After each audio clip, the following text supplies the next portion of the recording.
इस सपने से चीखते हुए उठता है। ये बुरे सपने उसे रोज सताते हैं। अपने दिमाग को शांत करने के लिए वह समुंदर के किनारे चला जाता है और लहरों की आवाज सुनता है, लेकिन उसकी सुकून भरी घड़ी ज्यादा देर नहीं चलती और अगली सुबह लेवी को तुरंत मरीन कॉर्प्स बेस पर रिपोर्ट करने का संदेश मिलता है। उसे कुछ समझ नहीं आता, पर जब फौज बुलाती है तो जाना पड़ता है। बेस पर लेवी की मुलाकात एजेंट बार्थोलोम्यू से होती है। उसने लेवी के बारे में सब कुछ रिसर्च कर रखा होता है, उसकी स्नाइपर स्किल्स, उसका अतीत और यह भी कि उसके पास ना परिवार है ना कोई करीबी दोस्त। यही बात उसे उस खास काम के लिए परफेक्ट बनाती है जो बार्थोलोम्यू के जहन में है। वह लेवी को एक खास मिशन ऑफर करती है, लेकिन डिटेल्स नहीं बताती। लेवी हैरान होता है कि आखिर ऐसा कौन सा मिशन है जिसमें बाहरी दुनिया से कोई कनेक्शन नहीं होना चाहिए। इसी दरमियान थुआनिया में ड्रोसा एक कब्रिस्तान जाती है। आज उसकी माँ की पुण्यतिथि है। वहाँ उसके पिता भी आते हैं। दोनों मिलकर माँ की याद में वहीं बैठ रहते हैं। उसके पिता उसे एक बुरी खबर देते हैं कि उसे कैंसर हो गया है और अब इलाज का कोई मौका नहीं है। वह ड्रोसा से कहते हैं कि अगर वह 14 फरवरी तक जिंदा रहा तो वह अपनी जान खुद ले लेगा। वह चाहते हैं कि वैलेंटाइन डे के दिन वह अपनी बीवी से मिल जाए। ड्रोसा का दिल टूट जाता है, लेकिन वह समझ जाती है उसका पिता बहुत समय से तन्हा है। कुछ महीने बाद सितंबर में लेवी एक प्लेन में आंखें खोलता है। उसका सिर भारी लगता है, जैसे उसे एनेस्थीसिया दिया गया हो। एक सैनिक उसके पास बैठी होती है और लेवी पूछता है कि हम कहाँ जा रहे हैं, पर वह कुछ नहीं बताती क्योंकि उसे मना किया गया था। वह लेवी के सारे निजी सामान ले लेती है और बताती है कि वे अब एक नो फ्लाई जोन के पास हैं। अब उसे प्लेन से कूदना होगा और बाकी रास्ता पैदल तय करना होगा। लेवी अपना बैकपैक पहनता है और आसमान से कूद जाता है। बादलों के बीच से गिरते हुए वह पैराशूट खोलने के सही समय का इंतजार करता है। आखिरकार वह सुरक्षित जमीन पर उतर जाता है। असली मुसीबत यहीं से शुरू होती है। लेवी दिनों तक चलता रहता है। वह पहाड़ियां चढ़ता है, नदियां पार करता है और रातों को खुले आसमान के नीचे कैंप लगाता है। उसका शरीर दर्द से भर जाता है, लेकिन वह रुकता नहीं।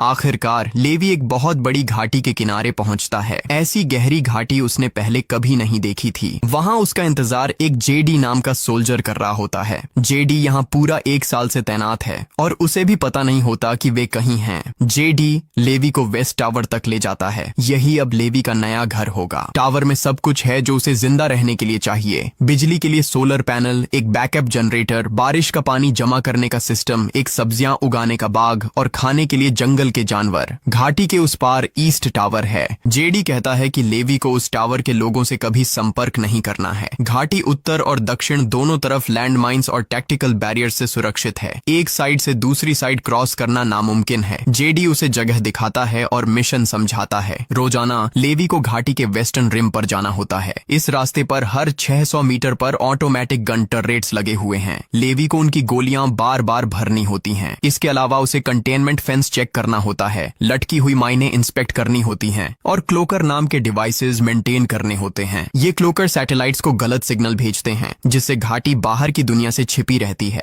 हर 30 दिन बाद रेडियो पर कोई कॉल करके चेक इन करता है, लेकिन लेवी रेडियो से बाहर कॉल नहीं कर सकता। अगर कभी इमरजेंसी हुई तो एक पैनिक बटन होता है, उसे दबाने से कुछ एक्टिवेट हो जाता है, जिसे स्ट्रे डॉग प्रोटोकॉल कहा जाता है। जेडी को खुद भी पता नहीं होता कि इसका मतलब क्या है, पर वह लेवी को वार्निंग देता है कि अगर यह एक्टिवेट हुआ तो भागो। जेडी इस जगह का इतिहास भी बताता है। ये घाटी शीत युद्ध जितनी पुरानी है, उस वक्त कई देशों की मिलिट्री टीमें एक सीक्रेट पैक्ट करके फैसला कर चुकी थीं कि इस जगह को दुनिया से छिपाया जाएगा। लेवी का काम सीधा मगर डरावना है। जो कुछ भी इस घाटी में है उसे बाहर नहीं आने देना। लेवी को यह सब पागलपन सा लगता है, पर जेडी कहता है कि पहले उसे भी वैसा ही लगता था। फिर उसने कुछ अजीब क्रिएचर्स देखे जिन्हें हॉलो मैन कहा जाता है। रात में उनकी चीख घाटी से ऊपर तक सुनाई देती है। 1940 के आखिरी हिस्से में 3 हॉर्सबैक बैटलियन घाटी के हॉलो मैन को खत्म करने के लिए भेजे गए थे, लेकिन कोई भी वापस नहीं आया और तब से मिलिट्री ने उन्हें खत्म करने के बजाय सिर्फ डिफेंस पर ही फोकस किया है। ब्रीफिंग के बाद जेडी अपना सामान पैक करता है और पिकअप पॉइंट की तरफ हाया करता है। एक हेलीकॉप्टर आता है और रस्सी नीचे भेजता है। जेडी उसे पकड़ता है और हवा में उठा लिया जाता है। हेलीकॉप्टर के अंदर एक सोल्जर जेडी की पहचान मांगता है। जेडी सही पासवर्ड देता है। फिर सोल्जर उसे सीधे सिर पर गोली मार देता है और उसकी बॉडी पहाड़ों में फेंककर वहां से चला जाता है। असल में मिशन का यही तरीका होता है। राज को छुपाने के लिए कोई भी यहाँ से जिंदा नहीं निकलता। 1 महीने बीत जाता है। अब लेवी अपनी बोरिंग रूटीन में आदत डाल चुका होता है। रोज वह घाटी के चक्कर लगाता है, सिक्योरिटी सिस्टम्स चेक करता है और रेडियो पर अपना डेली चेक इन देता है। रेडियो की दूसरी तरफ से सिर्फ एक ही सवाल आता है, क्या सब ठीक है? और जवाब मिलते ही कॉल काट दी जाती है। लेवी चाहे भी तो कोई सवाल नहीं पूछ सका। एक दिन जब वह अपने गार्डन में काम कर रहा होता है, उसे दूसरे टावर में कुछ मूवमेंट नजर आती है। वह तुरंत बाइनोक्यूलर लेकर देखता है और उसके सामने ड्रोसा होती है जो लकड़ियां काट रही होती है। ड्रोसा भी नोटिस करती है कि लेवी उसे देख रहा है, पर वह कुछ नहीं कहती और अपना काम जारी रखती है। एक रात तेज तूफान आ जाता है, बिजली तेज गड़गड़ाती और चमकती है। लेवी एक नाइटमेयर से घबराकर उठता है और गलती से ग्लास गिरा देता है जो फर्श पर टूट जाता है। लेवी को कुछ पल के लिए लगता है कि कोई उस पर हमला कर रहा है। वह अपनी गन उठाता है और लड़ने के लिए रेडी हो जाता है। वह अचानक उस टूटे हुए कांच के टुकड़े पर पैर रख देता है और जख्मी हो जाता है। जब वह अपना जख्म साफ कर रहा होता है, वह विंडो से देखता है कि ड्रोसा भी जाग रही होती है और अपने टावर से उसे देख रही होती है। जैसे ही ड्रोसा को पता चलता है कि लेवी भी उसे देख रहा है, वह तुरंत मुंह फेर लेती है और सो जाती है। एक और महीना गुजर जाता है। आज ड्रोसा का बर्थडे होता है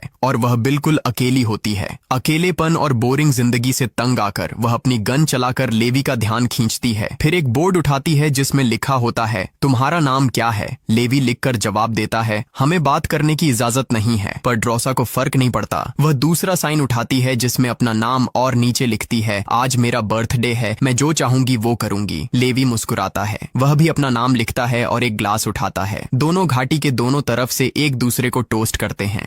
ड्रोसा म्यूजिक चला देती है और डांस करने लगती है। वह इशारा करती है कि लेवी भी डांस करे। लेवी लिखता है, मैं खराब डांसर हूँ लेकिन जबरदस्त स्नाइपर हूँ। प्रूफ के लिए ड्रोसा दूर से लेवी की वाटर बॉटल पर गोली चला देती है। लेवी तुरंत अपनी राइफल उठाता है और ड्रोसा की बोतल उड़ा देता है। ड्रोसा गेम को जारी रखने के लिए अपने सिर पर दूसरी बोतल रख देती है, लेकिन वह अचानक रुक जाती है क्योंकि उसे घाटी के अंदर कुछ हिलता हुआ नजर आता है। लेवी नीचे देखता है और उसका खून जम जाता है। घाटी की दीवार पर चढ़ते हुए अजीब प्राणी दिखाई देते हैं। वे इंसानों जैसे दिखते हैं लेकिन उनके जिस्म लकड़ी की शाखाओं से बने होते हैं। ये हैं हॉलो मैन। लेवी तुरंत फायरिंग शुरू कर देता है। उसकी एक गोली एक क्रिएचर को लगती है जो सीधे लैंडमाइन पर गिरता है। धमाका होता है और ज्यादातर मॉन्स्टर्स उड़ जाते हैं, पर कुछ अभी भी दीवार पर चढ़ रहे होते हैं। लेवी लगातार गोलियां चलाता है और ड्रोसा भी अपनी मशीन गन लेकर मदद करती है। दोनों मिलकर कुछ ही मिनटों में ज्यादातर प्राणियों को मार गिराते हैं। जब उन्हें लगता है कि सब खत्म हो गया, एक क्रिएचर ड्रोसा की बालकनी तक पहुंच जाता है। वह उसे कई बार गोली मारकर नीचे गिरा देती है, लेकिन फिर और मॉन्स्टर्स उसकी दीवार पर चढ़ने लगते हैं। दोनों सोल्जर्स मिलकर बिना रुके फायरिंग करते रहते हैं। एक और माइंड ब्लास्ट होता है और उसका एक मेटल का टुकड़ा ड्रोसा के कंधे में लग जाता है। वह दर्द से चीख उठती है। अब क्रिएचर्स दोनों टावरों की दीवारों पर चढ़ रहे होते हैं। लेवी और ड्रोसा अपनी मशीन गन्स और माइंस दोनों का इस्तेमाल करके पूरी ताकत से डिफेंस करते हैं। आखिरकार वे सभी मॉन्स्टर्स को खत्म कर देते हैं। सुबह ड्रोसा अपने जख्म पर पट्टी बांधती है। वह लेवी को लिखकर कहती है, ये मेरा अब तक का सबसे अच्छा बर्थडे था, कम से कम बोर तो नहीं हुआ। लेवी नीचे जाता है ताकि डैमेज रिपेयर कर सके और जो माइन इस्तेमाल हो चुकी हैं उन्हें बदल सके। काम करते वक्त उसे ऊपर कुछ उड़ता हुआ दिखाई देता है। वो एक ड्रोन होता है जो घाटी से बाहर निकलकर दूर आसमान में गायब हो जाता है। दिसंबर आता है और लेवी तय करता है कि वह क्रिसमस मनाएगा। वह जंगल के एक पेड़ के इर्द गिर्द लाइट्स लगाता है और उसे क्रिसमस ट्री बना देता है। साथ ही ड्रोसा के लिए एक साइन भी बनाता है। उस दिन के बाद से दोनों मिलकर छोटी छोटी चीजें शेयर करने लगते हैं। वे स्नोमैन बनाते हैं और उन पर एक दूसरे के नाम लिखते हैं। साइन बोर्ड से चालें दिखाते हुए शतरंज खेलते हैं। कभी कभी बर्तनों से ड्रम बजाकर साथ में म्यूजिक बनाते हैं। 14 फरवरी को लेवी देखता है कि ड्रोसा रो रही है। उसके हाथ में एक फैमिली फोटो होती है। लेवी लिखकर पूछता है, आज पेट्रोल पर नहीं गई? ड्रोसा जवाब देती है, आज का दिन मेरे लिए बहुत मुश्किल है, काश तुम यहाँ मेरे साथ होते। ये सुनकर लेवी के दिमाग में एक आइडिया आता है। अपनी आर्मरी के टूल्स से वह एक रॉकेट लॉन्चर जैसा खास डिवाइस बनाता है। उसमें एक छोटी रॉकेट डालता है और उसे घाटी के पार फायर करता है। रॉकेट हवा में उड़ती है और ड्रोसा के टावर के पास एक पेड़ में जाकर अटक जाती है। रॉकेट से हल्की आग लग जाती है, लेकिन ड्रोसा तुरंत उसे बुझा देती है। फिर वह देखती है कि रॉकेट से एक लंबी रस्सी जुड़ी हुई है। वह रस्सी को पेड़ से मजबूती से बांध देती है और अपने टावर की तरफ दौड़ जाती है। लेवी एक साइन उठाता है और पूछता है, डिनर? फिर वह रस्सी पर चढ़कर घाटी पार करने लगता है। आधे रास्ते में रस्सी उसके वजन से झुक जाती है और वह बीच में अटक जाता है। शुक्र है कि उसने ग्लव्स पहने हुए हैं। वह हाथों से रस्सी पकड़कर धीरे धीरे आगे बढ़ता है। आखिरकार लेवी ड्रोसा के टावर तक पहुंच जाता है। वह उसे फूल देता है। ड्रोसा हंसकर कहती है, तुमसे बदबू आ रही है। लेवी मुस्कुराकर जवाब देता है, मुझे शायद नहा लेना चाहिए। जब लेवी नहा रहा होता है, ड्रोसा उसका गंदा यूनिफॉर्म उठाकर उसकी जगह पुराने गार्ड के अच्छे कपड़े रख देती है। डिनर डिनर के दौरान दोनों अपनी जिंदगी के बारे में बातें करते हैं और डिनर के बाद वे एक दूसरे के साथ डांस करते हैं। वापस अपने टावर जाने लगता है, लेकिन उसी पल हॉलो मैन उसके टावर की दीवार पर चढ़ने लगते हैं। उनमें से एक लैंडमाइन पर गिर जाता है और एक भयानक धमाका होता है। रस्सी टूट जाती है और लेवी सीधा घाटी में गिरता है। वह तुरंत अपना पैराशूट खोलता है। ड्रोसा जरा भी नहीं डरती, वह अपने हथियार और पैराशूट लेकर सीधे घाटी में कूद जाती है। वह मीलों तक गिरती है और एक तेज बहती हुई नदी में जाकर गिरती है। पानी की धार बहुत तेज होती है और उसका पैराशूट एक पत्थर में अटक जाता है। वह उसे काट देती है। पानी उसे जोर से एक और पत्थर से टकरा देता है और उसका ऑटो असेंडर, जिससे वह वापस ऊपर चढ़ सकती थी, उसके हाथ से छूट जाता है। नदी उसे नीचे धकेलती जाती है, पर वह किसी तरह एक पेड़ की जड़ों को पकड़कर किनारे तक पहुंच जाती है। इधर लेवी बेहोशी में एक पेड़ से लटका होता है। उसके पास की एक शाख हिलने लगती है, पर वह शाख नहीं होती, वह एक हॉलो मैन होता है। क्रिएचर लेवी की तरफ बढ़ता है। लेवी होश में आता है और गोलियां चलाता है, साथ ही अपनी रस्सियां खोलने की कोशिश करता है। वह जमीन पर गिरता है और कुछ चिपचिपा सा महसूस करता है। वह मिट्टी नहीं है, असल में वह एक बड़े क्रिएचर का मुंह होता है। वह पदार्थ लेवी को चिपका लेता है और मुंह धीरे धीरे बंद होने लगता है। ड्रोसा गन शॉट सुन लेती है। वह तुरंत वहां पहुंचती है और क्रिएचर पर फायरिंग शुरू कर देती है। वक्त पर वह लेवी को उस क्रिएचर के मुंह से निकाल लेती है। अपनी चाकू से वह लेवी के जिस्म से चिपचिपा पदार्थ काट कर हटाती है। दोनों उस रस्सी को जिससे लेवी नीचे गिरा था खींचकर आगे बढ़ते हैं ताकि वे वापस ऊपर चढ़ सकें। अचानक उन्हें एक तेज चीख सुनाई देती है और दो हॉलो मैन घोड़ों पर आते हैं। घोड़े भी लकड़ी के बने हुए लगते हैं। दोनों तलवार लेकर उन पर हमला कर देते हैं। एक राइडर अपने घोड़े से कूदकर सीधा ड्रोसा पर गिरता है। ड्रोसा उसके गले में चाकू गाड़ देती है, फिर उसके चेहरे पर गोली मार देती है। दूसरा राइडर अपनी चाबुक से लेवी की बंदूक खींच लेता है। लेवी तुरंत अपना पिस्टल निकालता है और घोड़े और राइडर दोनों को मार देता है। ड्रोसा अपना बैग चेक करती है और पाती है कि ऑटो असेंडर गायब है। दीवारें इतनी ऊंची हैं कि उसके बिना चढ़ना मुमकिन नहीं। अब वे फंस गए हैं। ड्रोसा कहती है कि नदी के साथ साथ चलते हैं, क्योंकि कहीं न कहीं जाकर वह निकलती जरूर होगी। लेवी उस क्रिएचर को देखता है जिसे उसने मारा था। शाखों और लकड़ी के नीचे से उसे एक बहुत पुराना मिलिट्री यूनिफॉर्म मिलता है। अब उसे सब समझ आता है कि ये हॉलो मैन असल में 1940 के दशक के गुमशुदा घुड़सवार फौजी हैं, जिन्हें इस घाटी ने राक्षसों में बदल दिया है। वे दोनों जंगल के रास्ते चलते हैं। रास्ते में उन्हें सड़ी गली हड्डियां मिलती हैं। आखिरकार उन्हें एक छोड़ा हुआ गांव मिलता है। हर इमारत म्यूटेटेड पौधों से ढकी हुई होती है। जमीन पर पुराने भूकंप के निशान दिखाई देते हैं। दूर से राक्षसों के आने की आवाज सुनाई देती है। वे लोग चर्च के अंदर छिप जाते हैं। अंदर उन्हें बेंचों पर बैठे हुए कंकाल मिलते हैं। लेवी को हवा में साइनाइड की गंध आती है, यानी इन लोगों ने अपनी जान खुद ले ली थी, क्योंकि वे इस श्रापित जगह में जिंदा नहीं रह सकते थे।